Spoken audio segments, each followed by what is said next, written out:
ఈ విషయం జాగ్రత్తగా వినాలని, వాళ్ళు కూడా యూట్యూబ్లో చూడమని, మా నెట్ చూడమని చెప్పండి. 250కి పైగా దేశాలు ప్రపంచ పటంలో కనబడతాయి. ఆ 250 దేశాలకి 250 పతాకాలు, జెండాలు కనబడతాయి. వాళ్ళ కరెన్సీ కట్టలు, నోట్ల మీద వాళ్ళ జాతి పితలు ముద్రను వేస్తారు. వాళ్ళకు ఒక జెండా. గమనించాలి, జెండా కానీ, తండ్రి కానీ, పిత తండ్రి కానీ, లేదా ఒక ఎజెండా కానీ, ఒక గీతం కానీ. అమెరికాకి జాతీయ గీతం ఉంది, రష్యాకి జాతీయ గీతం ఉంది, అన్ని దేశాలకి జాతీయ గీతాలు ఉన్నాయి. నాకు ముందు పుట్టిన మహనీయుడు అన్న మాట ఏంటంటే, మనుష్యులంటే మట్టి కాదు, దేశం అంటే మనుష్యులు అని చెప్పాడు ఆయన. భారత జాతి అంటే 115 కోట్ల మంది. భారత జాతి అనగానే 115 కోట్లు పైగా ఉన్నారు. ఇప్పుడు కాశ్మీర్ నుంచి కన్యాకుమారి వరకు, బంగాళాఖాతం నుంచి అరేబియా సముద్రం భారత జాతి. ఇండస్ సివిలైజేషన్ వలన సింధు నది పారివాహిక ప్రాంతంగా మొట్టమొదటి ద్రావిడులు ఆ ప్రాంతాన్ని నివాసం చేయటానికి ఉన్నారు కనుక దానికి అలా భారతదేశం, అటు పాకిస్తాన్, ఒకప్పుడు ఇదంతా కలిసి ఒక పెద్ద దేశం. భారతదేశం, భరతుడు, ఆయనకు ఒక చరిత్ర ఉంది. ఆ చరిత్రను బట్టి భారతదేశం అనే దీనికి పేరు పెట్టారు అని నేను చదువుకున్నాను చిన్నప్పుడు పాఠాల్లో. సింధు నది, ఇండస్ సివిలైజేషన్ అన్నారు, ఇండియా, అందుకే దీనికి ఇండియా అన్నారు. ఈ భారత జాతి అంటే మనుష్యులు. ఒక జాతికి ఒక జెండా ఉంటుంది, ఏ దేశంలోనైనా. అమెరికా జాత, రష్యా జాత, ఆస్ట్రేలియా జాత, కెనడా జాత, జర్మన్ జాత. ఒక జాతి అంటే మనుష్యులు, ఆ దేశ ప్రజలు. ఆ జాతికి ఒక పతాకం ఉండాలి, జెండా. వాళ్ళు ఒక అజెండా తయారు చేసుకుంటారు, ఎలా ప్రజలను పాలించాలి, ప్రజలు ఎలా పాలిస్తే బాగుంటారు అనే ఒక అజెండా. రాజ్యాంగం మొదట ఆరంభమైంది మన దేశం. జాతిలో ఆ జెండాలో ఉన్న రంగులు, ఆ జెండాలో ఉన్న అశోకుని చక్రం, ఆ జెండాలో ఉన్న 4 సింహాలు, ఇవన్నీ ప్రజలను ఉద్దేశించి వేయబడినవి. హిందువులు, క్రైస్తవులు, ఇస్లాం 3 ఉన్నారు కనుక 3 జెండాలు, 3 రంగులు వచ్చాయి ఆ పతాకంలో, ఆ జెండాలో. కానీ దానిలో ఉన్న రంగులు వేరు వేరు అర్థాలు. కాషాయం హైందవుని సూచిస్తే, తెలుగు క్రిస్టియానిటీని సూచిస్తే, ఆకుపచ్చదనాన్ని ఇస్లాంను సూచిస్తే, అశోక చక్రం అశోకును మహాపరిపాలన సూచిస్తే, అంటే జాతి కొరకు ఏ జాతులు ఉన్నాయి ఆ జాతుల కొరకు ఒకనాటి అశోకరాజు ఏం చేశాడు, జాతి కోసం ఏం చేశాడు ఆయన. కనుక ఒక జాతికి ఒక జెండా ఉంటుంది, ఒక జాతికి ఒక పిత తండ్రి ఉంటాడు, ఒక జాతికి ఒక గీతం ఉంటుంది. ఇవన్నీ జాతి ఉండబట్టే వచ్చాయి, మర్చిపోకూడదు మీరు. జాతి ఉంటేనే జాతి పిత వచ్చాడు. అర్థమైందా లేదా? గాంధీ పుట్టక ముందు జాతి ఉంది ఇక్కడ. గాంధీ కనలేదు మనల్ని, మహాత్మా గాంధీ మనకు జననం ఇవ్వలేదు ఈ జాతికి. అంటే జాతిని బట్టి పితను చేసుకుంది ఈ జాతి. మాకు స్వాతంత్ర్యాన్ని తీసుకొచ్చిన మహనీయుడు అని అతన్ని ఈ జాతి తండ్రిగా భావించింది. జాతి పిత. జాతి జెండా ఎందుకు వచ్చిందో తెలుసు కదా మీకు. ఈ జాతులలో ఎవరెవరున్నారో, ఎలాంటి పరిపాలన ఉండాలో సూచించేదే ఆ త్రివర్ణ పతాకం, అశోక చక్రం. ఓకేనా? దీనికి ఒక గీతం ఉంది, జాతీయ గీతానికి, జనగణమన అధినాయక జయ. జాతిని బట్టి గీతం వచ్చింది, జాతిని బట్టి జెండా వచ్చింది, జాతిని బట్టి పిత తండ్రి వచ్చాడు. మర్చిపోతున్నారు మీరంతా. దేశభక్తి అంటే నేలకు చూపించవలసిన భక్తి కాదు, ప్రజలకు చూపించవలసిన భక్తి. ప్రజలను దోచుకుంటావు, జెండాని గౌరవిస్తావు. ప్రజలు ఆకలి చావులతో ఉంటే నువ్వు జెండా వందనం చేస్తావు. నిన్ను జెండా వందనం చేయొద్దని ఎవరనలేదే. నువ్వు జెండా వందనం ఎప్పుడు చెయ్యాలో తెలుసా? నీకు ఓటు వేసి గెలిపించిన ప్రజల దగ్గర లంచం తీసుకోకూడదు. నీ అధికారాన్ని అధికార గద్దెలెక్కించి నిన్ను నమ్మి అసెంబ్లీకి, పార్లమెంటుకి పంపించారే అమాయక ప్రజలు. వాళ్ళ చావును కోరనప్పుడు, వాళ్ళ ఆకలిని తీర్చినప్పుడు, వాళ్ళ ఆవేదనను అర్థం చేసుకున్నప్పుడు అప్పుడు చేయి జెండాకి వందనం. ఏమంటే నేను బయట నా గేటు ముందు గంట నిలబడితే ప్రజలకు నేను పళ్ళు పంచుతామని ఎవరైనా అంటే నేను బయట గంట కాదండి 2 గంటలు నిలబడతాను. నా కోసం కాదండి, నా దేశ ప్రజల కోసం, నా తండ్రి పిల్లల కోసం. గద్దెనెక్కిన తర్వాత జెండా వందనం చేస్తావా? ఏమని?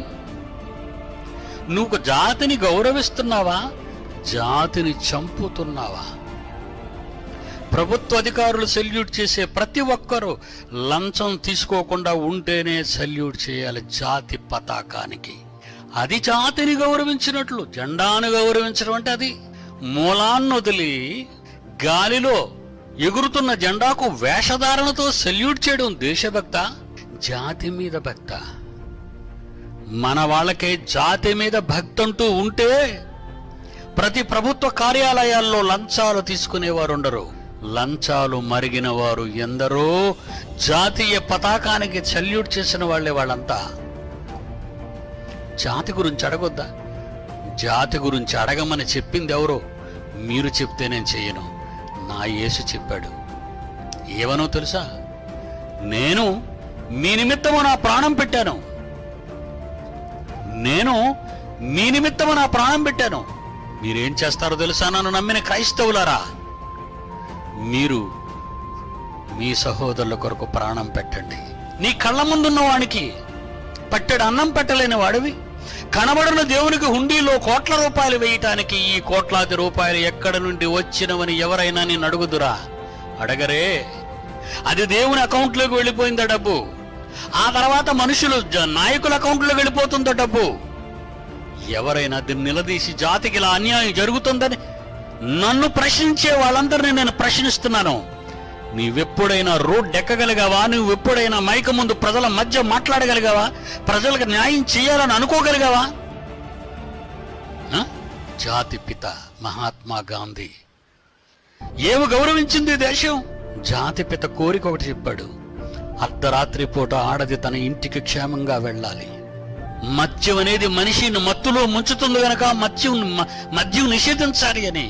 ప్రాణం పోయే ముందు చూసారా, ఉరిశిక్షకు పడిన ఖైదీకి నీ చివరి కోరిక ఏదని అడిగినట్టుగా స్వాతంత్రం తెచ్చిన మహనీయుడు. జాతి పితానికి నామకరణం చేశాం. ఆయన మా జాతికి తండ్రి అని. జాతి ఉండబట్టే కదా తండ్రి వచ్చాడు. ఆ తండ్రి ఈ 2 పలుకులు 2 కోరికలు కోరుకున్నాడు. ఎవరిని? జాతి నుండి ప్రజాస్వామ్యంగా ఓటుతో గెలిచిన నాయకుడు పార్లమెంట్లో గాని అసెంబ్లీలో గాని ఉంటే మద్యపానం నిషేధించాలి ఆ రాష్ట్రంలో, ఆ దేశంలో. ఆడది ఒంటరిగా నడిచిన ఇంటికి క్షేమంగా వెళ్ళగలగాలి అని అలా అనే అన్యాయంగా గాడ్సేగాడు క్రూరత్వంతో చంపించారండి మహాత్మా గాంధీని. దగ్గర నుంచి ముసలివాడిని చాలా దగ్గరగా వేయించేశారండి బుల్లెట్. జెండాకి సెల్యూట్ అనేవాళ్లే. జాతిని రక్షించండి, జాతిని కాపాడండి. సంవత్సరానికి ఒకసారి జెండా దగ్గరికి వెళ్ళి నమస్కారాలు పెట్టడం కాదు, పిల్లల జెండా వందనానికి పిలిచి చాక్లెట్ పంచడం కాదు. ఇది మాటలు చెప్పాలి. జాతి జెండా అంటే ఇది, దాని రంగుల విలువ అంటే ఇది, ఆ చక్రం విలువ అంటే ఇది.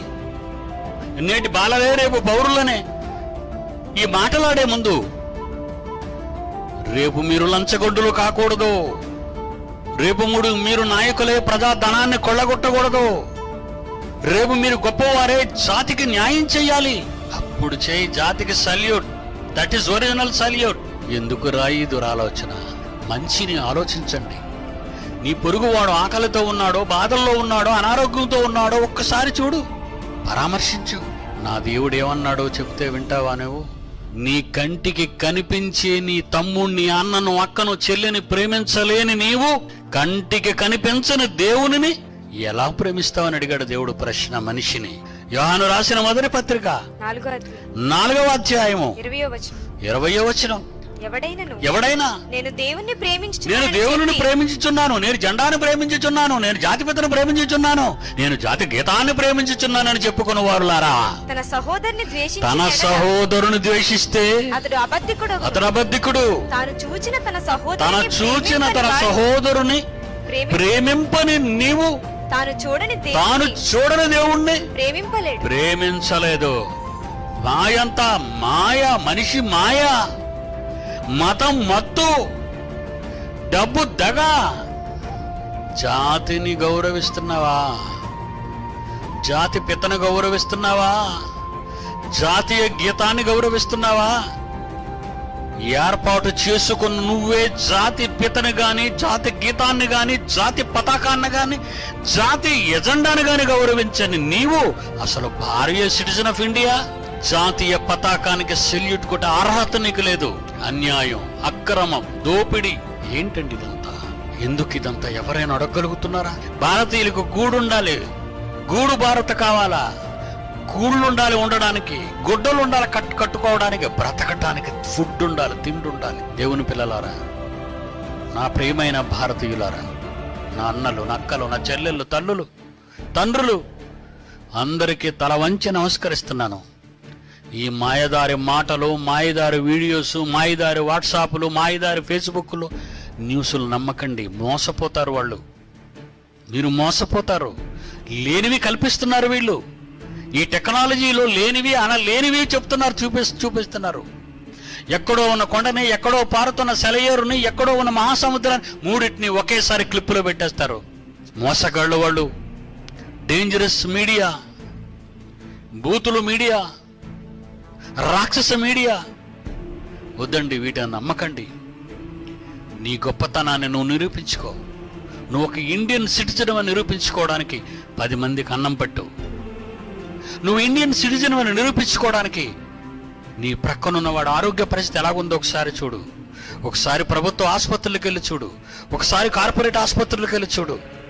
నకిలీ డాక్టర్లు, నకిలీ మందులు, డబ్బు దోచుకుంటున్నారు. అక్కడ నువ్వు వెళ్ళవా? అక్కడ అన్యాయం జరుగుతుందని చెప్పవా? పిడి సుందర్రావు ఏం చేశాడని కత్తి కడుతున్నావు? జనానికి న్యాయం జరిగానన్నా? మత పిచ్చి పట్టిందనా నీకు? అన్నందుకు ఆ బాధ? హిందూ సోదరుల మధ్య ఐక్యతను పాడు చేశావు. హిందూ, ఇస్లాం, క్రిస్టియన్స్ మధ్య విఘాతాలను కలిగిస్తున్నావు.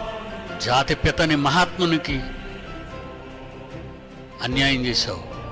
జాతీయ జెండాను అవమానపరిచావు. నీ క్యారెక్టర్ జాతి మీద చూపించు, జెండా మీద కాదు. నీ జాతికి చేసి సెల్యూట్ కొట్టు. నీ జాతికి ముందు బ్రాందీ ఏంది మొత్తం ఆఫ్ చేసేయన్ని. అప్పుడు గాంధీని తండ్రి అని పిలువు. జాతి పితాని గౌరవించు. ఆయన నీ తండ్రి. ఈ రోజు ఈ పొగరబోతు మాటలు ఆడుతున్న వీళ్ళే మహాత్మా గాంధీని చెప్పిన చంపవలసిన వాడిని చంపకుండా చంపకూడని నరుడు చంపుతున్నావే. ప్రాణం పోయగలవా? ఇది తెలీదా నీకు? జాతి జెండా గురించి మాట్లాడే హక్కు అసలు నీకుందా?